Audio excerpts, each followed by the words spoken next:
నమస్తే, welcome to #you. నేను మీ రాజేష్.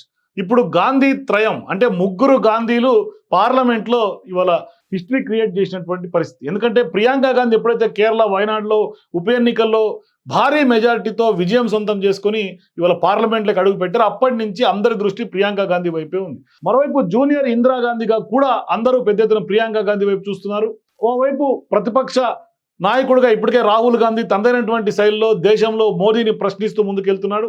మరోవైపు రాజ్యసభలో సోనియా గాంధీ, ఇక దిగువ సభలో లోక్సభలో ఇద్దరు అన్నా చెల్లెళ్ళ రాహుల్ గాంధీ అండ్ ప్రియాంక గాంధీ వాద్రా, వీళ్ళు ముగ్గురు కూడా ఇప్పుడు రాజ్యసభలో బీజేపీకి చుక్కలు చూపిస్తున్నటువంటి పరిస్థితి కనిపిస్తుంది. సో ఇప్పుడు పార్లమెంట్ వింటర్ సెషన్ నడుస్తున్నాయి. ఇట్లాంటి సందర్భాల్లో అందరి దృష్టి ఇవాళ ప్రియాంక గాంధీ మీదే ఉంది. ఎందుకంటే కేరళలో వైనాడులో ఆమె తాజాగా లోక్సభలో ఉన్నటువంటి ఉప ఎన్నికల్లో భారీ మెజారిటీతో గెలుపొంది పార్లమెంట్లోకి అడుగు పెట్టినటువంటి ప్రియాంక గాంధీ పైన కాంగ్రెస్ పార్టీకి కొంత అదనపు బలంగా మారబోతున్నారు ప్రియాంక. అయితే గాంధీ నెహ్రూ కుటుంబ వారసత్వంతో పాటుగా ఇందిరాగాంధీ ఆహార్యంతో భవిష్యత్తు భారత రాజకీయాలపై ఆమె ఇవాళ చూపించబోయే ప్రభావం పైన సర్వత్రా ఆసక్తి నెలకొంది. ఖచ్చితంగా జాతీయ రాజకీయాల్లో ప్రియాంక గాంధీ ఇంపాక్ట్ ఉండే అవకాశం ఉంది. 2004 లోక్సభ ఎన్నికల్లో కూడా రాయ్ బరేలీ నుండి కూడా పోటీ చేసినటువంటి తల్లి సోనియా గాంధీ, అమేథీ నుంచి పోటీ చేసినటువంటి అన్న రాహుల్ గాంధీల తరఫున ప్రచార బాధ్యతలు నిర్వహించారు.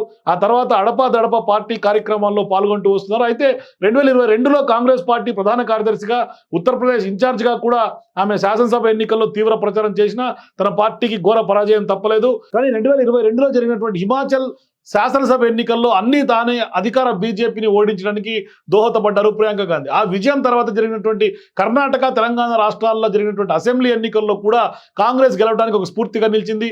మరోవైపు ఇక్కడ నిరుద్యోగులకు సంబంధించి పెద్ద ఎత్తున మహిళా డిక్లరేషన్ కానీ, లేకుంటే నిరుద్యోగ డిక్లరేషన్లో కూడా ఆమె భారీ బహిరంగ సభల్లో ప్రియాంక గాంధీ పాల్గొంది. మరోవైపు 18వ లోక్సభ ఎన్నికల ప్రచారం సందర్భంగా కాంగ్రెస్ పార్టీకి ఓటు వేస్తే మహిళ మెడలో మంగళసూత్రాలు మాయం చేస్తారనే మోదీ విమర్శలకు ధీటుగా ఆమె స్పందించారు. ఇక ఈ దేశ ప్రజల కోసం నా తల్లి సోనియా గాంధీ తన మంగళసూత్రాన్ని త్యాగం చేసిందని మోదీ విమర్శలను తిప్పికొట్టి ఓటర్ తీర్పును ఆకర్షించింది. అయితే ఇటీవల తాజా జరిగినటువంటి కేరళ ఉప ఎన్నికల్లో 4 లక్షల మెజారిటీని అక్కడ ఓటర్లు ఆమె కట్టబెట్టారంటే మామూలు సంగతి కాదు.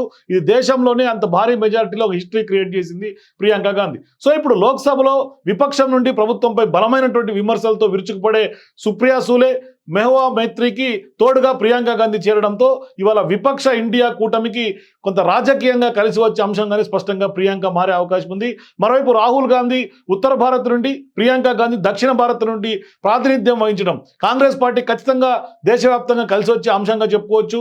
ఇంతకు ముందు దక్షిణాదికి చెందినటువంటి తెలంగాణలో మెదక్ నుండి కూడా ఇందిరాగాంధీ పోటీ చేసి గెలిచింది. మరోవైపు కర్ణాటకలోని బళ్ళారి నుండి సోనియా గాంధీ ప్రాతినిధ్యం వహించినటువంటి సంగతి. సో ఇట్లాంటి సందర్భాల్లో వాళ్ళు ఇక్కడ పోటీ చేసినప్పుడు సౌత్లో పెద్ద ఎత్తున కాంగ్రెస్ పార్టీ పాగా వేసి ఉంది. ఇట్లాంటి సందర్భాల్లో ప్రియాంక గాంధీ మరొకసారి సౌత్ నుంచి ప్రాతినిధ్యం వహించడం ఖచ్చితంగా భవిష్యత్తు ఇప్పటికే తెలంగాణ, కర్ణాటకల్లో కాంగ్రెస్ పార్టీ గెలుపొంది ఇక్కడ అధికారంలో ఉండటం, ఇప్పుడు ఇందిరాగాంధీ ఆహార్యంతో ఉన్నటువంటి జూనియర్ ఇందిరాగాంధీగా పేరు పొందినటువంటి ప్రియాంక గాంధీ ఇప్పుడు కేరళలో వైనాడులో సౌత్ నుంచి ఆమె రిప్రజెంట్ చేయడం ఖచ్చితంగా దాని ఇంపాక్ట్, దాని ప్రభావం సౌత్ మొత్తం ఉండే అవకాశం ఉంటుంది. కాబట్టి ఖచ్చితంగా సౌత్లో కాంగ్రెస్ పార్టీకి పాగా వేసేందుకు స్పష్టమైనటువంటి ఒక సంకేతంగా కనిపిస్తుంది. పార్లమెంట్లో బీజేపీ ఇరుకునబడే అవకాశం ఉంటుంది.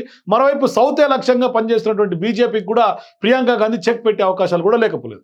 For more videos please watch #.